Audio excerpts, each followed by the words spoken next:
হাতে আর কয়েকদিন, তারপরেই আপাময় বাঙালি মেতে উঠবে আলোর উৎসব দীপাবলি উৎসবে। আর দীপাবলি উৎসব মানেই শ্যামা পূজা। ইতিমধ্যেই বিভিন্ন পুজো কমিটিগুলি তাদের শ্যামা পুজোর প্রস্তুতি শুরু করে দিয়েছে জোর কদমে, হাতে সময় না থাকার কারণে। কালিয়াগঞ্জের পূর্ব আখানগরের কালচারাল ইউনিটের 46তম বর্ষের শ্যামা পুজোর প্রস্তুতি শুরু করে দিল খুঁটি পুজোর মধ্য দিয়ে।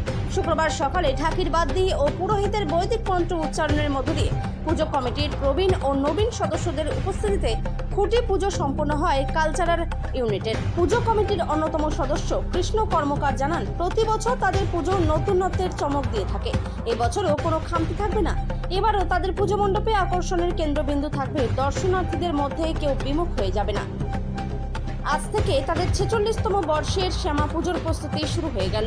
এবার আমাদের পুজো 46 বছরে পদার্পণ করলো এবং আজকে পুজো কমিটিতে যারা আছে আমাদের জুনিয়র, ওনাদের হাত ধরে যে একটু ক্যামেরাটা দেখাবেন, ওনাদের হাত ধরে পূজার পদার্পণ 46 বছর আগে আমরাও আগে করেছি এই পুজো। এখন এদের দায়িত্বে আছে। আমরা সমগ্র কালিয়াগঞ্জবাসীর সাহায্য কামনা করি এবং আগামীতেও যেন এরা এই পুজোটা আরো বাড়িয়ে নিতে চায় সেই চেষ্টা করছি। এবং আমাদের ক্লাবের তরফ থেকে এবার আমরা কিছু আয়োজন করেছি, যেটা হয়তো কালিয়াগঞ্জ মানুষের ভালো লাগে, তার সচেষ্ট প্রচেষ্টা আমরা করছি। আমরা সকলের সহযোগিতা চাই। চিন্তা ভাবনা সেটা সম্পূর্ণ নতুন, সেটা আমরা মানে পুজোর দিনই সকলকে সারপ্রাইজ দিতে চাই। এটা কালিয়াগঞ্জবাসীকে আমাদের ক্লাবের তরফ থেকে অতি ক্ষুদ্র প্রয়াস। আমাদের বাজেট কম, আমাদের মানে ক্লাবের মেম্বারশিপ, পাড়া প্রতিবেশীর সহযোগিতা, এতেই আমাদের পুজো হয়। আমাদের এক্সট্রা কোনো ইনকাম নেই।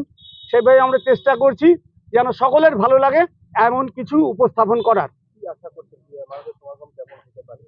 প্রত্যেক বছর আমাদের ক্লাবে সমাগম হয়। আমরা চাচ্ছি দর্শনার্থীরা যেন আমাদের এখান থেকে বিমুখ হয়ে না যায়, আমরা সেই প্রচেষ্টাই করছি। আমার নাম কৃষ্ণ কর্মকার এবং আমি ক্লাবের একজন সদস্য। আমাদের সেক্রেটারি আছে।